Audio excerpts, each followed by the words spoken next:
He came back and found his kids begging on the street.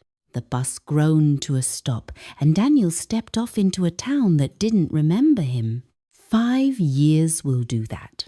He stood on the corner with his duffel bag between his feet, turning slowly like a man who'd walked into the wrong room at a party. The pharmacy on the corner had become a check-cashing place. The church still stood. But the stained glass window he used to stare at during services, the one with the shepherd carrying the lamb, had been boarded over with plywood. He caught his reflection in a storefront window and didn't immediately recognize the man looking back. His father's hands. When had that happened? Those thick knuckles, those early morning tremors. His father had been dead for 11 years, but here were his hands at the end of Daniel's arms, holding a bag full of dirty clothes and broken promises. The trees had grown. That's what got him. The saplings the city had planted the year Matthew was born now rose above the streetlights, their roots buckling the sidewalk. Time had kept moving. Only seemed right. He picked up his bag and started walking. Left at the check-cashing place, right past the boarded church, straight until a voice stopped him. Not the words, the sound of it. Thin and practiced in a way that made Daniel's stomach drop before he understood why. Anything helps. Anything you can spare. He turned. 2 children sat on a flattened cardboard box near the curb. The boy held a plastic bowl with both hands, elbows locked, like he'd learned exactly how high to hold it for people to notice without feeling threatened. 10 years old, maybe, hard to tell. Hunger made kids look younger and older at the same time. The girl beside him was smaller, 6 or 7. She wasn't looking at the street. She was watching a line of ants crawl along a crack in the sidewalk, her finger tracing their path, lips moving like she was giving them names. Daniel's feet stopped. The boy had a scar on his elbow, faded now, barely visible. But Daniel knew the exact shape of it because he'd watched it happen. Training wheels had just come off. He'd promised to hold the seat. He'd promised not to let go. He'd let go anyway, just to see. The bike had wobbled, tipped, and his son, "We haven't eaten yet today," the boy said, looking up at Daniel with eyes that expected nothing. "If you can't, that's okay. God bless you anyway." That last part came out flat, memorized. Something an adult had taught him to say because guilt was a currency too. Daniel's bag hit the pavement. He didn't remember dropping it. He walked toward them, and the girl's head snapped up. She pulled back, pressed herself against her brother's arm, and her eyes looked at him the way stray dogs look at feet. "Hey," Daniel said, raising his hands. "I'm not. I just want to..." He stopped. His voice wasn't working right. The boy shifted his weight, angling his body between Daniel and his sister. Not aggressive, just automatic. The kind of movement you learn when protecting someone is your whole job, and you're too young to know it shouldn't be. A woman walked past, heels clicking, phone pressed to her ear. She stepped around the cardboard box without breaking stride, without adjusting her path, like the children were traffic cones. A man in a Steelers jersey slowed down, dug in his pocket, dropped 2 quarters in the bowl, kept walking, never looked at their faces. Daniel watched it happen, watched how easy it was. He crouched down slowly. "What's your name?" The boy studied him for a long moment, running calculations, deciding something. Junior? Daniel's heart seized. His name was Matthew. Matthew Daniel Harrison. named after a grandfather who'd served in 2 wars and still made it home for dinner every night. Matthew used to practice writing his name in huge crooked letters, tongue poking out the side of his mouth. Matthew with 2 T's. That's important. Junior was what you called a kid when you couldn't be bothered to learn anything real about him. And her? Daniel's voice came out rough. She's sick, Matthew said, not answering the question. She wanted to come anyway. Doesn't like being alone. The girl coughed. It sounded wet, deep, like something had settled in her chest and wasn't planning to leave. People call her Sunny, Matthew added, because she used to smile a lot. Used to. Daniel reached for his wallet, opened it, started pulling out everything, 20s, 10s, a crumpled 5. Matthew's eyes went wide. No, you don't have to. Just $1 is fine, really. We're okay with just... And Daniel broke, not because his children were begging. That would come later, in waves, for years. What broke him right then was smaller. The way Matthew tried to manage his guilt, the way he made it easier for the adult to feel okay about giving less, the way he'd learned God knows where, God knows how, that people needed permission to walk away and it was his job to give it, take it. Daniel's voice cracked. Please, all of it. Matthew reached out slowly, watching Daniel's face for the trick, for the hand to pull back at the last second. His fingers closed around the bills and he folded them quick practiced, tucked them somewhere hidden. A kid who'd been robbed before. Thank you. The words came automatically. God bless you. Then silence. Matthew looked at Daniel a moment too long. His eyebrows drew together. Do you? Daniel started. You smell weird, Sunny said. Matthew shot her a look. Not bad weird, she said. Like blue soap. Like... She stopped. Her face did something complicated, a dozen expressions fighting for control, like the bathroom at the old house. Matthew's whole body went rigid. Daniel couldn't breathe, couldn't move. The world had narrowed to these 2 small faces, and the distance between them, the distance measured in years and miles and every wrong choice he'd ever made. My father used that soap, Daniel said quietly.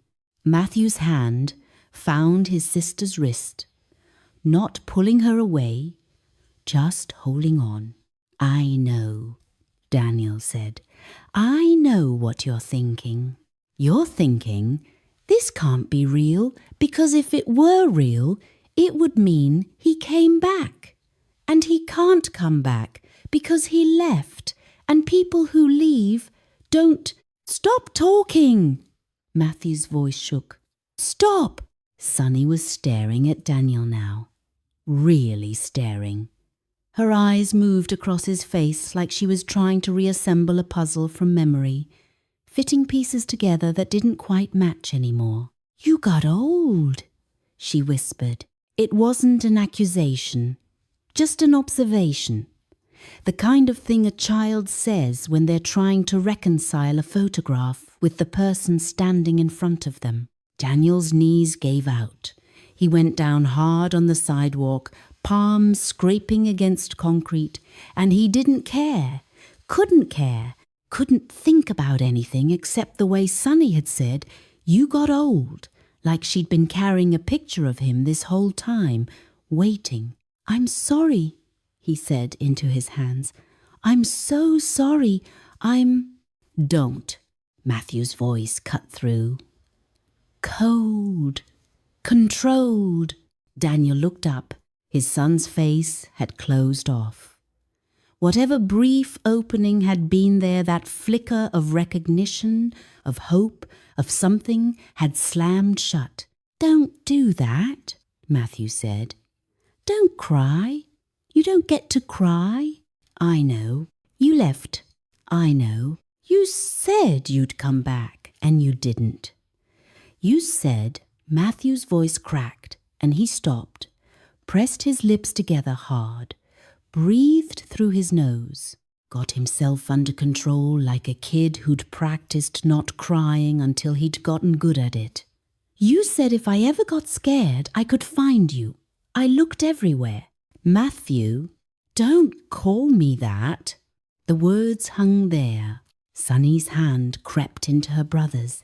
She leaned against his shoulder, watching Daniel with eyes that were too careful, too patient. What do I call you then? Daniel asked. Nothing. Matthew stood up, pulling Sunny with him. You don't call me anything. You don't know me. You don't... He stopped, swayed, put a hand on the wall to steady himself. Daniel saw it then, really saw it. How thin Matthew was, how his collarbone jutted out, how his arms were ropes and his cheeks were hollow, and this child, his child, had been starving slowly, while Daniel was 6 states away convincing himself that someone else would handle it.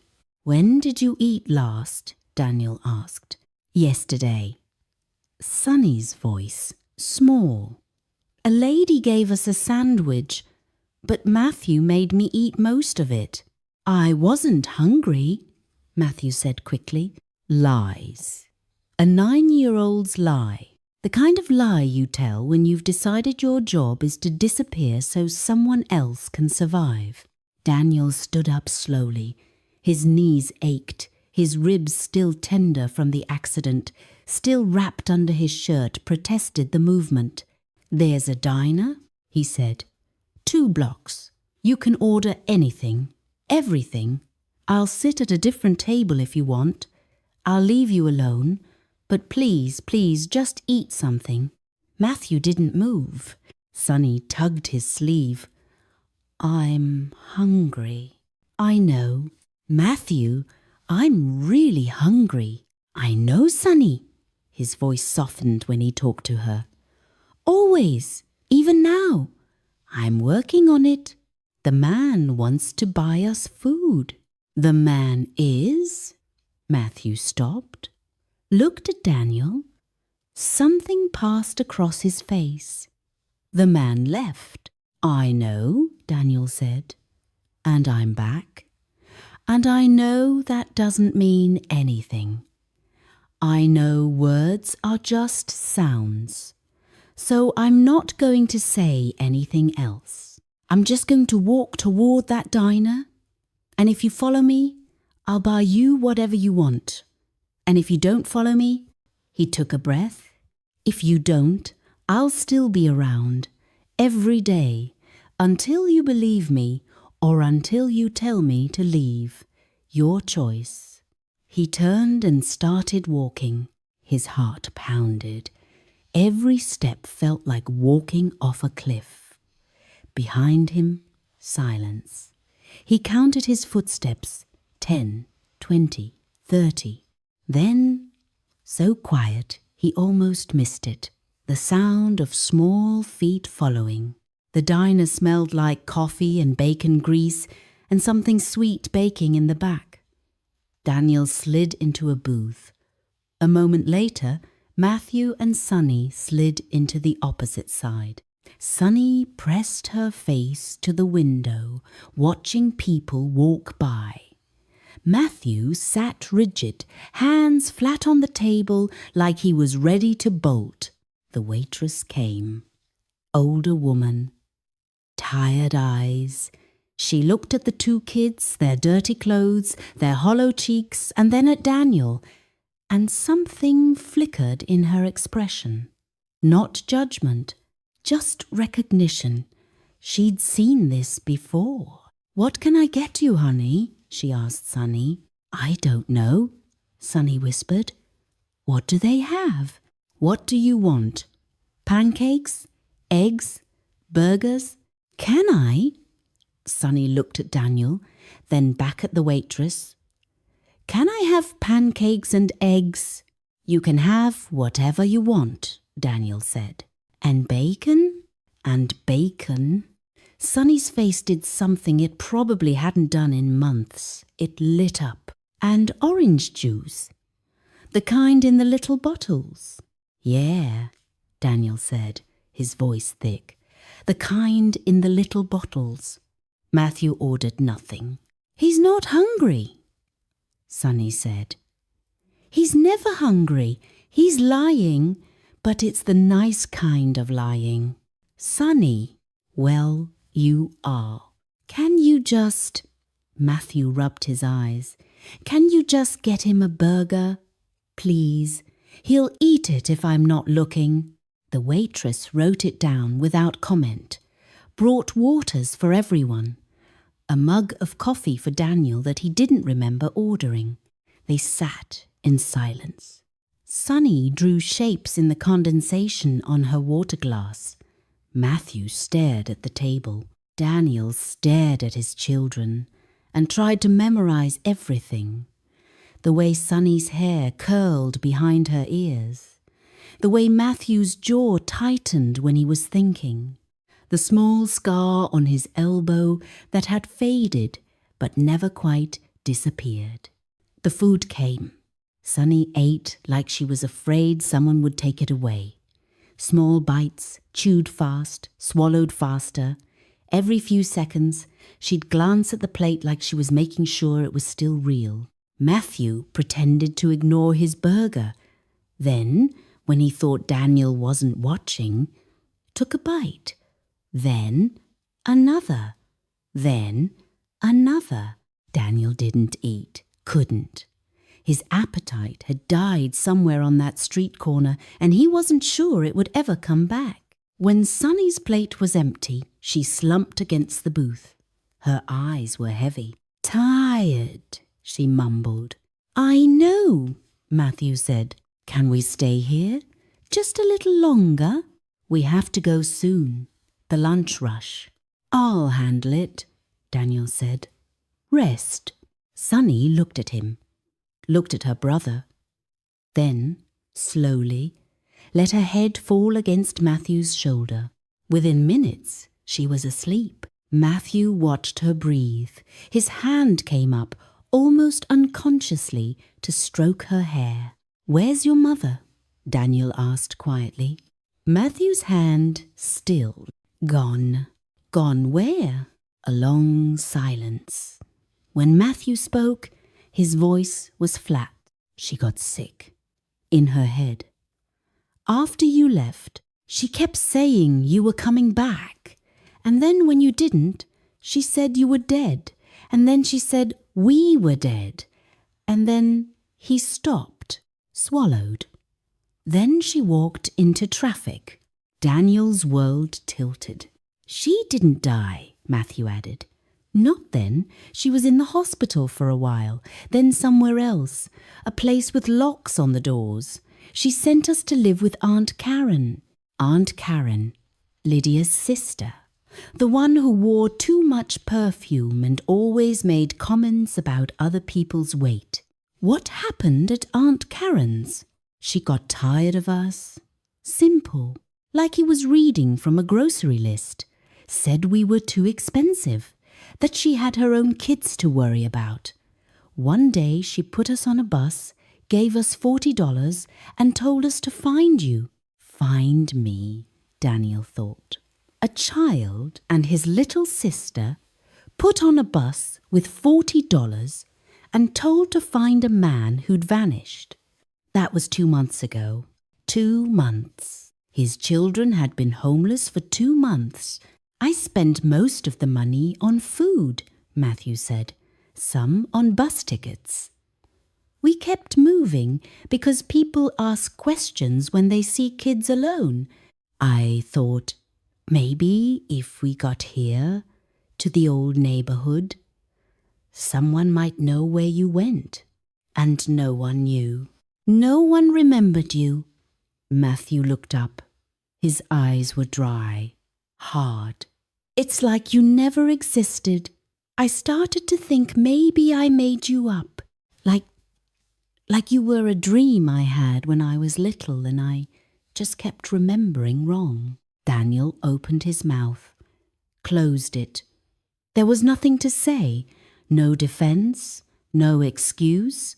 I remembered the soap though, Matthew said. That blue soap you used to use. I'd smell it sometimes in stores, and I'd just stand there like an idiot smelling soap. Matthew, I'm not looking for an apology. His voice was steady now, controlled. I don't want to hear how sorry you are. I want to know why. Why you left. Why you didn't come back. Why you didn't call or write or... He stopped. His composure cracked, just for a second, and Daniel saw the 9-year-old boy underneath all that armor, scared, confused, still waiting. I don't have a good reason, Daniel said. Try. Daniel stared at his coffee. I convinced myself you'd be better off. That I was a bad father. That if I stayed, I'd ruin you. So I left and told myself I'd send money, I'd get my life together, I'd come back when I deserved to. And I didn't deserve to, ever. So I kept waiting, kept working, kept telling myself next month, next year, when I have more, when I'm better. He looked up, and then I got hurt, fell off a scaffold, broke 3 ribs, spent a week in a hospital bed with nothing to do but think. And you thought about us? I thought about you every day, even before. But in that hospital bed, I realized... He took a breath. I realized I was going to die someday, maybe soon, maybe not. And when I did, there'd be nothing. No money, no legacy, no one to mourn me, because the only thing that ever mattered was you and Sonny, and I threw that away because I was scared. Matthew was quiet for a long time. Sonny stirred in her sleep, coughed, settled. She's been sick for a week, Matthew said. Chest cold. I tried to get her medicine, but it's expensive, and people look at you weird when a kid tries to buy cough syrup. I'll take her to a doctor today. You have money for that? I'll figure it out. You'll figure it out. Matthew's voice was bitter. That's what you said before. You'd figure it out. Get a better job, make more money, figure it out. I know. And you didn't. No, I didn't. Matthew looked down at his hands. Small hands, calloused in places where a 9-year-old's hands shouldn't be calloused. What happens now? He asked. I find us a place to stay. Tonight. Somewhere with a bed and a lock on the door. Then tomorrow, doctor for Sonny. Then Daniel spread his hands. Then I figure out work, housing, school for you both. I can't go to school. Why not? Matthew's jaw tightened. I forgot how to read. Most of it. I knew before. But out here, there's no books, no practice. And it just... He looked away. I forgot. Daniel felt something crack in his chest. Then I'll teach you again. You? I taught you the first time. I can do it again. Matthew shook his head slowly. You don't get it. I'm not a kid anymore. I haven't been a kid for a long time. You can't just show up and act like nothing happened. I'm not acting like nothing happened. Everything happened, and I'm responsible for all of it. But Matthew, Daniel leaned forward. You are a kid. You're 9 years old. You're supposed to be worried about homework and video games and whether your friends think you're cool. Not this. Not survival. Well, this is what I got. I know.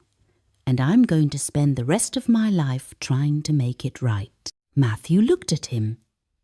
"Searching? Measuring? You'll leave again." It wasn't a question. "No, you will. Something will go wrong. You'll get tired. You'll disappear. That's what you do. Watch me." "What?" "Don't trust my words. I know they don't mean anything. Watch what I do every day. And if I'm still here in a month, a year, 10 years, then maybe you'll believe me. But I'm not asking you to believe me now.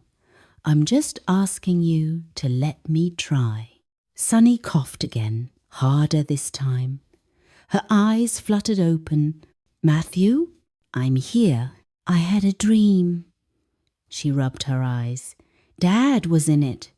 But he was old like now, not young like the pictures." Matthew looked at Daniel. Daniel looked at Sunny. "Hi, sunshine," Daniel said softly.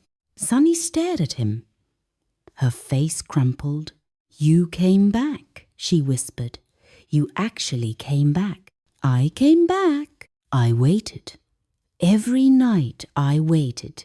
Matthew said you weren't coming, but I said you were. I said she was crying now, tears running down her cheeks, her nose running, her whole small body shaking. I said you just got lost. That's all. You just got lost and you were trying to find us." Daniel was out of his seat before he knew he was moving. He came around the booth, and Sunny launched herself at him, arms around his neck, face buried in his shoulder, sobbing these deep, body-shaking sobs that seemed too big for someone so small. He held her, pressed his face into her hair, breathed in the smell of her unwashed, yes. But underneath that, still somehow the baby shampoo scent he remembered, still somehow his daughter. "I'm sorry," he whispered.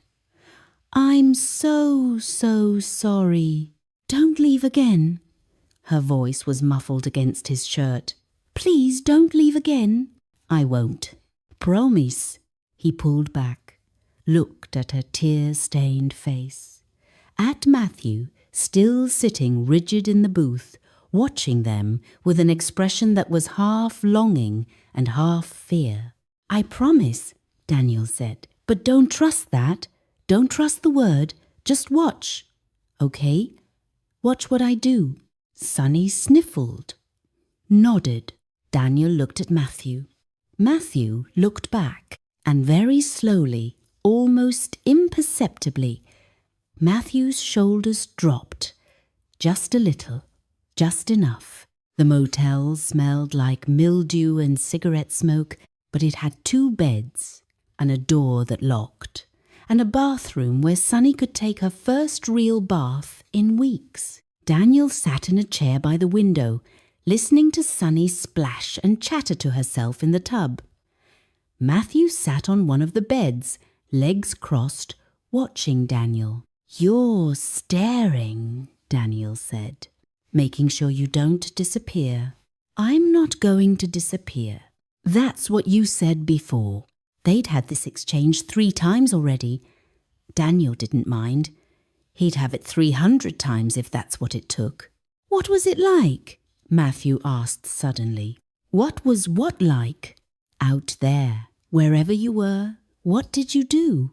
Daniel thought about it. The construction sites, the cheap motels, the bars where he spent money he should have sent home. The morning he woke up and realized he'd forgotten Sunny's birthday. "Lonely," he said finally. It was lonely. Matthew considered this. "Good," he said. And for some reason, that single word "good" made Daniel want to cry more than anything else that day, because it was fair. It was deserved. His son wanted him to have suffered, and he had, and that was exactly right. "Yeah," Daniel said. "Good." Sunny emerged from the bathroom wrapped in a towel that was too big for her, leaving a trail of wet footprints on the carpet. "I'm clean," she announced. "Really clean. Like I can see my knees again." Matthew almost smiled. Almost. Daniel helped Sunny into one of his t-shirts, which hung on her like a dress. She climbed into bed, pulled the covers up to her chin, and was asleep within minutes. Matthew stayed awake. He sat on the edge of his bed, watching his sister breathe, and Daniel realized that this was probably what Matthew had been doing every night for 2 months. Watching, guarding, making sure nothing bad happened while Sunny slept. "You can sleep," Daniel said. "I'll keep watch." Matthew shook his head. "I mean it. I'm not going anywhere. Close your eyes, rest." "I can't." "Why not?"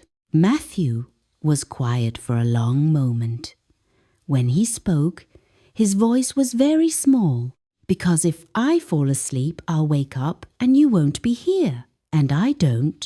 His voice cracked. "I don't want to wake up to that.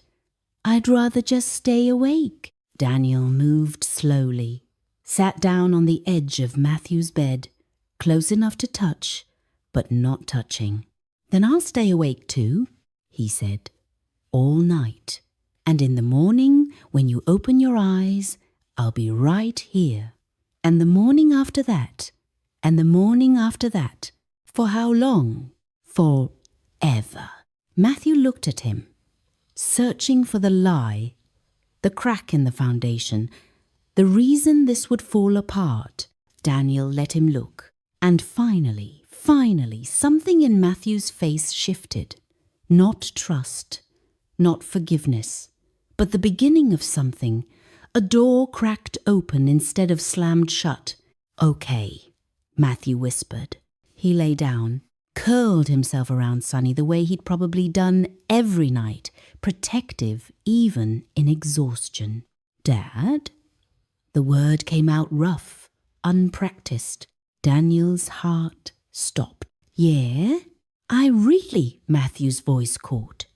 He buried his face in the pillow. "Never mind." "Okay." But Daniel understood anyway. He sat in that chair all night, watched his children sleep, listened to Sunny's ragged breathing and Matthew's occasional whimpers from dreams Daniel couldn't protect him from.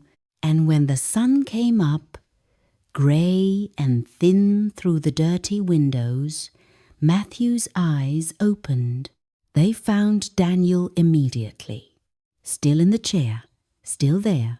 "You stayed," Matthew whispered. "I told you I would." Matthew stared at him for a long moment. Then he smiled, small, fragile, but real. "Okay," he said. "I believe you. Not all the way, not completely. That would take years, setbacks, moments when Matthew flinched because Daniel moved too fast, or went quiet because Daniel came home late, or locked himself in the bathroom because the fear was too big to carry around. But in that moment, in that dingy motel room, with the sun coming up and Sunny starting to stir and a lifetime of work ahead of them, it was enough. It was a start. 3 months later, they moved into an apartment, small, 2nd floor. 2 bedrooms and a kitchen and a lock on the door. Sunny ran from room to room, laughing. Matthew stood in the middle of the living room, turning slowly, taking it all in. "This is ours?" he asked. "This is ours. You're not going to leave?" "I'm not going to leave." Matthew nodded, walked to the window, looked out at the street below. "I can see the bus stop from here," he said. "The one where you got off, when you came back." Daniel came to stand beside him. "Yeah," he said. "I see it too." They stood there together, father and son, looking at the place where everything had changed. "Dad," Matthew said. "Yeah? I'm glad you got lost." He glanced up. I'm glad you found your way back." Daniel put his arm around his son, felt Matthew lean into him, just slightly, just enough. "Me too," he said. "Me too." Outside, a bus pulled up to the stop, let someone off, drove away. Inside, they stayed. Look, I don't usually do this part. The whole like and subscribe thing feels weird after a story like this. But here's the truth. Stories like Daniel's don't get told enough. The ones where nobody's a hero, where the damage is real, where coming back doesn't erase what happened, it just gives you a chance to start over. If you made it this far, you felt something. I know you did. So here's what I'm asking. If you've been on either side of this, the one who left or the one who waited, tell me about it. Comments are open. I'll be reading. And if there's someone in your life who needs this story more than you do, send it to them. You don't even have to say anything. Just send the link. Let the story do the work. That's it. That's all I've got. Take care of each other.